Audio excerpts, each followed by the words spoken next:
Funding for the Hinckley Report is made possible in part by the George S. and Dolores Doré Eccles Foundation and the Cleone Peterson Eccles Endowment Fund.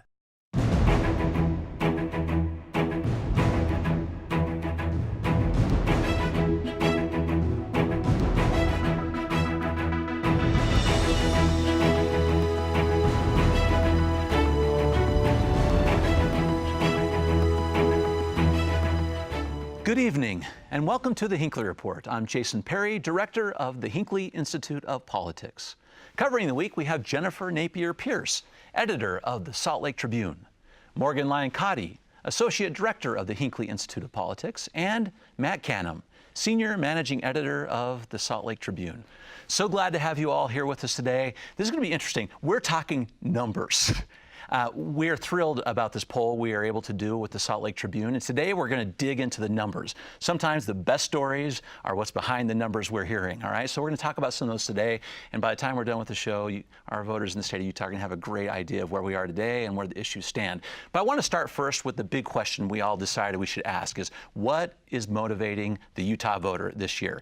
We have more propositions, initiatives put forward that is changing it. So I want to start with that particular issue. First question we asked is, what is the motivator for you to show up? And 30% of Utahns said it was a proposition that they were interested in.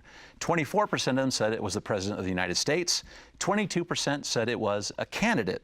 23% had some other ideas that were motivating. So Jennifer, I want to start with you with this graphic, first of all. So let's talk about those who said it was a candidate. Of those who responded, 54% of them said they were showing up for Mitt Romney, 8% for Wilson, 10% for Love, 13% for McAdams, 25% had other ones. What do you make of those numbers? Well, I don't think it's any surprise that Mitt Romney is bringing in the votes. I mean, people have seen his potential on the national stage. I think that he has reached out to Utahns. He's claimed this state as his own. And I'm not surprised to see that 54% want to come out and support him and say, you know what, I voted for Mitt Romney, and he's going to represent us in the Senate. Yes. So, Morgan, as we've been looking through these numbers in the past, has this stayed fairly consistent? Are these folks going to show up? Because there's one thing when you see a candidate that's pretty far ahead, and people say, I want to show up for this particular person, but does that have an impact? This is a really big question, especially with Mitt Romney, because we thought we'd see a Mitt Romney effect in 2012 when he was running for president. But Mia Love lost that year against Jim Matheson. So this is a big question that people, once again, are excited to vote for Mitt Romney. But how will that affect all of these other races? And especially with, as you said, we have other motivating factors here. Mm-hmm. Including the president, right? Right. And you look at the president who came in second in our poll. If for some people, the president is a negative factor. He's not particularly popular in Utah, around 50%. So for some people, he is a person to vote against or to vote for change. Mitt Romney is the opposite. He's someone who has very high approval ratings. He's someone you vote for. So if you look at something like in that candidate question, we had Mia Love and Ben McAdams in the 4th district that combined for about 24%. For them, Donald Trump and Mitt Romney are factors in their race. Mia Love is hoping that a big turnout for Mitt Romney pushes her numbers ahead. On the other side, Ben McAdams is hoping people who are voting against Donald Trump will vote for him for change in Washington. Mm-hmm. There's another factor in here that's going to impact that, which is the next slide I want to show you, which was for those who were showing up to support a proposition. And of those, 69% of them said they were showing up for Proposition 2, the medicinal marijuana proposition. Very interesting. 21% said they were showing up for Question 1. This is the funding for schools. We'll talk about all of these today. 13% were for Proposition 3.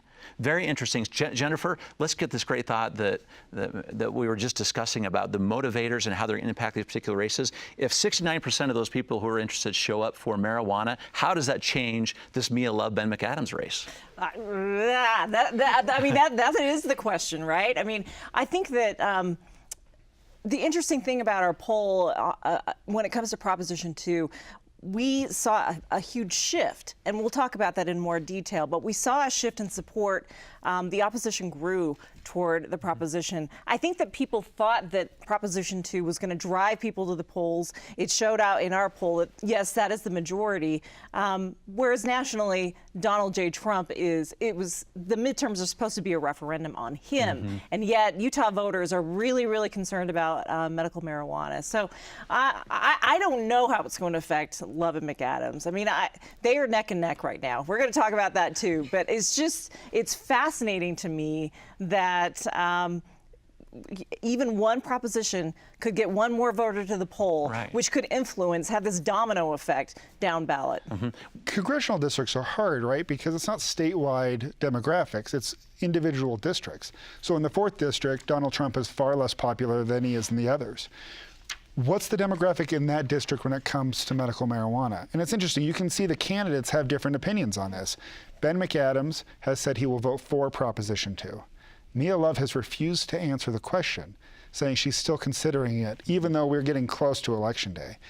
I think that's a sign that they're not sure how this affects, you know, Ben McAdams is also not full-throated in support of it either, so it makes it hard. And if I remember correctly, medicinal marijuana is more popular in the 4th district. But when we're talking about those motivations, one of the things I thought was so fascinating was that Republicans are very motivated about Prop 2 as well, even a tiny bit more so than Democrats. So again, that muddies the water. Are people, what we thought before, people were excited to come out and support Proposition 2, but now we have this motivating force of people who are wanting to fight against Prop 2. Okay, so you take all these great insights together. How does this change the kind of voter that shows up? Are we getting a new kind of voter in the state of Utah, Morgan, because of these initiatives? Absolutely. We've saw huge numbers over the past month of people who are registering to vote, something like 800+% over what we saw in our last midterm in 2014. A huge part of that has to be already this galvanizing force that we've seen of people across the country getting involved in politics after the 2016 election.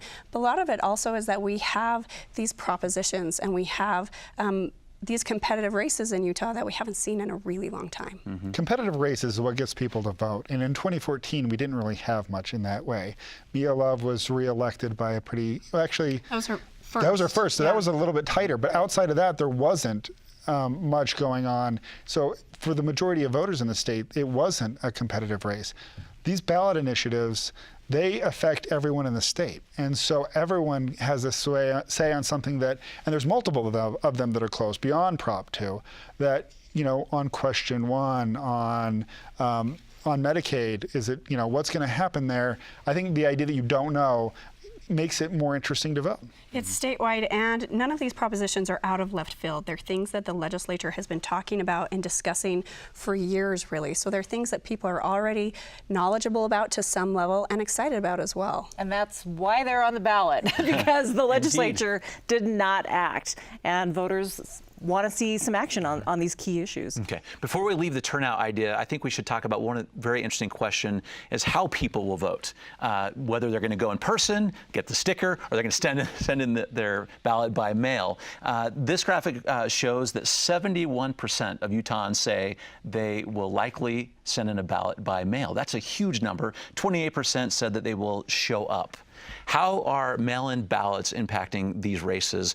Not just what the final outcome is, but even how the candidates are acting, Jennifer, until that time. Well, I think it's completely reshaped the dynamic of campaigning. I mean, the ballots went out way before Election Day, and so voters are not waiting. They've already made choices. I don't know what the percentage have already been turned in at this point, but I mean, we saw in the last election, a lot of people voted by mail and then they sat back and waited.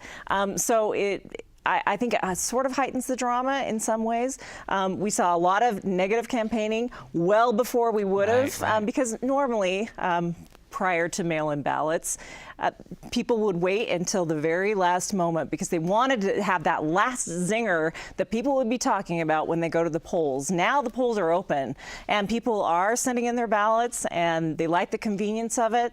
I hope it increases turnout. That's my ultimate goal, because I do think that when you have a set election day, people can't get child care or they can't get time off of work. It's really inconvenient. And so hopefully this convenient factor will actually boost voter turnout. I'm very excited to see that so many people are excited about mail-in ballots. Matt, do you have a sense that there's anyone in the state that just waits? I mean, some of us like me kind of. I kind of watch for a while and then mail it in. I think there? It's the people who are undecided on something. People who mail in their ballots early are people who are very sure of what they're going to vote for. They are people who are, highly attuned to politics and follow it closely. That way they can fill it out when they get it, mail it back, and they don't have to worry about it. But if you're a person who doesn't know if you're going to pick between Love or McAdams, if you're a person who's not sure how you want to vote on Prop 2, you might hold on to it a little bit. There's also those people who are worried about a late surprise, who are worried about a late change in an election, and just want to make sure that nothing else happens in these last weeks. This change to vote by mail has changed how people campaign, how the ads go out. It also changes the news coverage. Our poll is done earlier to try to get it when people are actually getting their ballots. Issue stories we run earlier because we know people are going to be starting to look at these races earlier in the cycle. It's a huge shift, but I do think there are people who like that moment of going in, standing in line, and doing their civic duty. I do too. But I also like the idea of being able to do research on a question that maybe I didn't spend the time I should have ahead of time. I know a lot of people who fill out the ballot, but then they go on election day to turn it in because they want to see their neighbors, they want to see what the buzz is. But they've had time to deliberate. And one fun thing about this is that the youngest demographic, they're the ones that are most likely to say that they want to vote at the polls.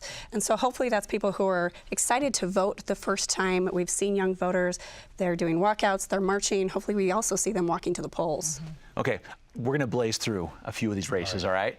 Some of these we're going to spend some time on, some we're going to spend a little less time on if they're not close, but we just want your insights on a couple of these, all right? Let's start with the Senate race, all right? Mitt Romney, Jenny Wilson. Our poll, 59% Romney, 23% Wilson. Jennifer, any surprises and anything on this question? No, zero. Okay. Zero surprises. It's unchanged since our last poll in June. She picked up a few points, but it's so difficult, so well-funded, so popular. It's a hard candidate to go against. Okay, so let's jump to Congressional District number 1. Interesting debate just happened this past week and a half, and we want to talk about these candidates. Rob Bishop, 52%. Lee Castillo, 20%. Eric Ellison, 10%. 2% Adam Davis. A lot of different votes here with a 16% undecided. Okay, I know you all were watching this debate. Let's start with you, Matt, on this. Rob Bishop sitting at 52%, but the rise of the third-party candidates, Utah United, what kind of impact is that having? It's interesting. Eric Ellison, who's from the United Utah Party, is pulling voters more from the Democrats and the unaffiliated voters than Republican, but also got some Republican support. It gives a middle ground because Lee Castillo is more of a Bernie Sanders type Democrat, really far to the left. You have Rob Bishop, who is a very conservative man, far to the right. So Ellison is that person if you want somewhere in the middle. I think seeing Rob Bishop at 52% in a poll at this stage is a little bit surprising. He won the last race with about 65%. And that's what you would expect in the first district. So for him to be in the low 50s, it obviously looks like he'll easily win. But that is not the margins that Rob Bishop is used to. It also speaks to the importance of having resources when you're a third-party candidate. Right. Often they poll so low, but Ellison has been able to put money. If you drive north, there are signs all over the place, and he's actually out there knocking doors and campaigning, and that gets votes, that gets people's attention. And I think he's also playing on the emotional the emotional criticism that people have of Washington right now. I mean, they see that there's this gridlock. They want somebody who can go in there and chop things up a little bit. Eric Ellison, he came out swinging. He was quite critical of Bishop on a number of issues, including public lands and campaign campaign influencing. I just, I think it's remarkable that he's at 10% with no track record to look at prior to this race. Is this a sign that there may be a future for the third party in the state? We've seen it in 2 congressional districts now. There are places where this sort of middle ground, candidate can really have an influence. And we even see United Utah with some of these legislative races as well. They're all over the place. Okay, CD2, Congressional District 2. Stewart at 52%, Garbani at 29%, 6% for Whipple. What's interesting here is the unaffiliated voters. 36% of them are going with Stewart right now. Matt, anything interesting in this race with those numbers? We saw an earlier poll that showed this is a closer race. This is more of what you would expect in the 2nd district. I think this one doesn't get a lot of attention. It's been overshadowed by so many other issues going on. And Chris Stewart is a congressman who gets overshadowed by the other congressmen around our state. His committee assignments don't give him a good opportunity to really talk about issues that are more the day-to-day issues for individual members of our state, individual residents of our state. So he's just less known.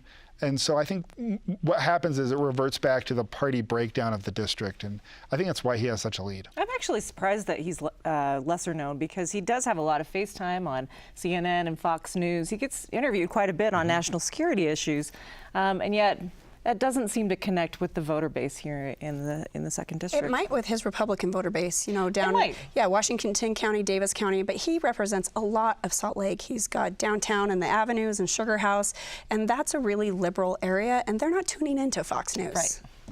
Okay, Congressional District 3. Let's talk about that for a moment. John Curtis is at 67%, James Singer at 13%, Tim Zeidner at 4% with a 15% undecided. Any surprises in this one? Is this race kind of where we're going to see it in the end, Jennifer? I think that's right where we're going to see it. Singer has been doing this real low budget campaigning.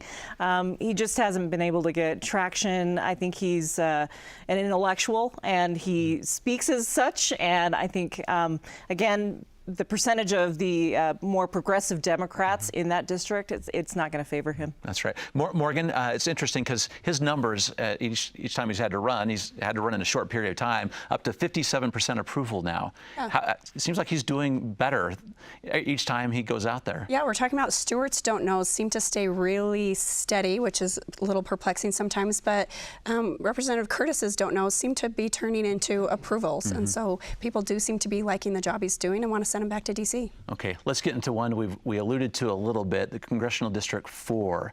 In our poll that we have just finished together, McAdams and Love are tied, 46%. Matt, how did this happen? I think the most interesting number to me is that Mia Love is getting 75% of the Republican vote.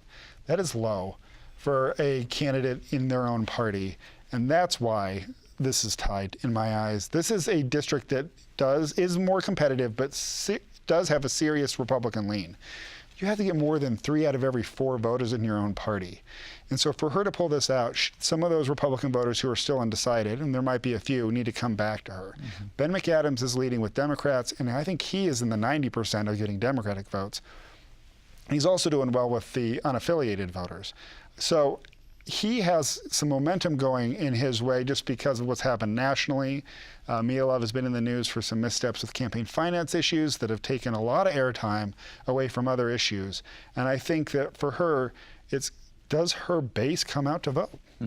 Morgan, let's talk about those kind of sort of the controversies, right? There are a bunch of chapters in this particular issue here. Not easy to understand it, but what kind of impact have these kind of the negative campaigns, particularly when it comes to now resolved, at least to some degree, FEC complaints? It resolved very late in the process. We used to talk about the October surprise. Now it almost needs to be a September surprise to really affect voters who are going to be voting early. So, and also the FEC, it's so complicated. It's complicated for experts. So for the average voter trying to sort of sort through this can be really confusing and also represents some of the things people hate about politics. They hate the money, they hate the negativity. So honestly, it doesn't seem like anybody benefits from this.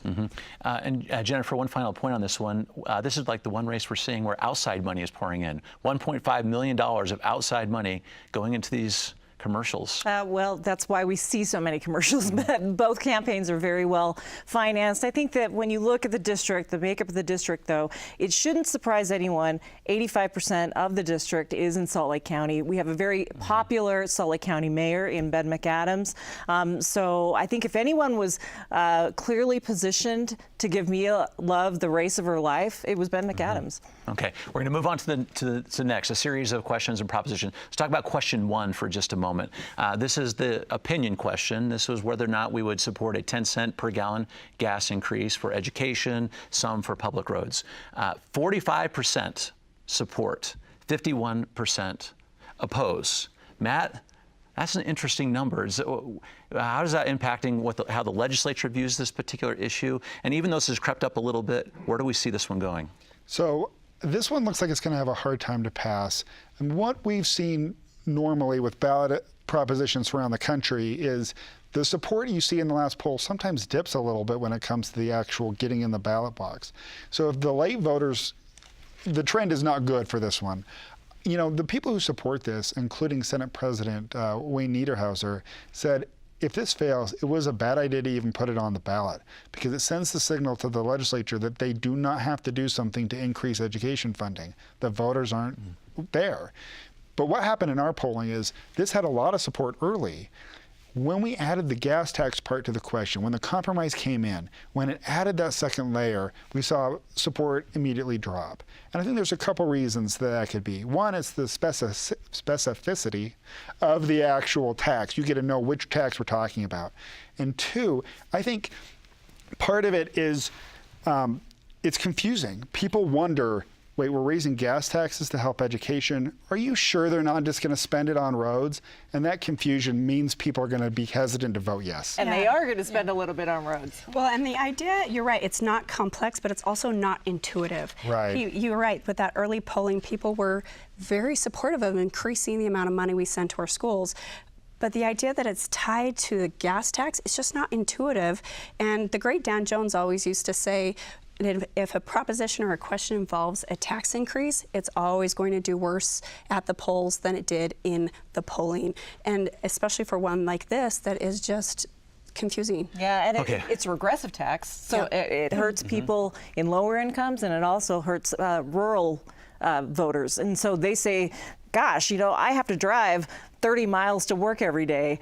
This is really going to hurt me. I think the financial instrument that they chose for this question was a poor choice. Okay. Let's move to Proposition 2 on medicinal marijuana. In our poll, 52% support, 46% oppose, which is a big change. But what I want to ask you about is who is supporting this. And I want to show a graph that shows the age breakout, because that's what's so interesting about this. Because we talk about who's going to show up to vote for this next election. And I want to show you this particular graphic. And what it shows is the older you are, the more you oppose it.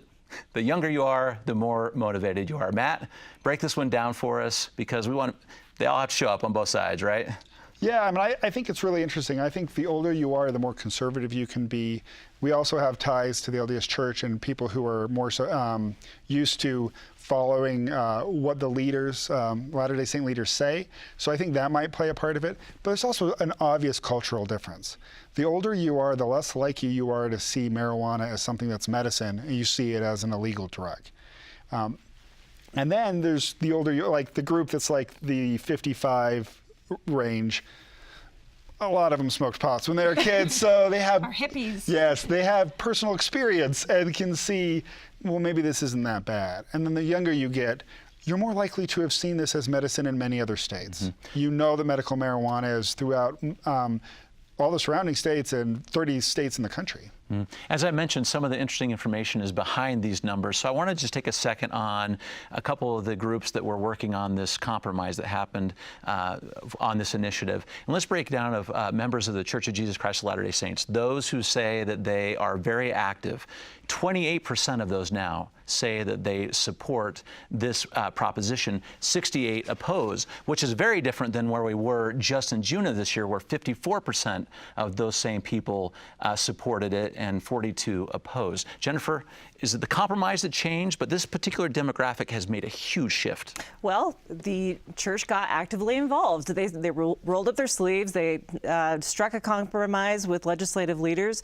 I think that people saw the arguments resonated, that, you know, this initiative has some flaws to it, and now we've got something that's substantial, that will fix some of those, that will address it. Gosh, I don't really need to vote for this anymore, because the legislature, the LDS Church, everyone has come together and said, we're going to fix this. We're going to create a path that is a better path than the initiative. And I think it's a dramatic drop. I mean, I was stunned by the number, to be honest.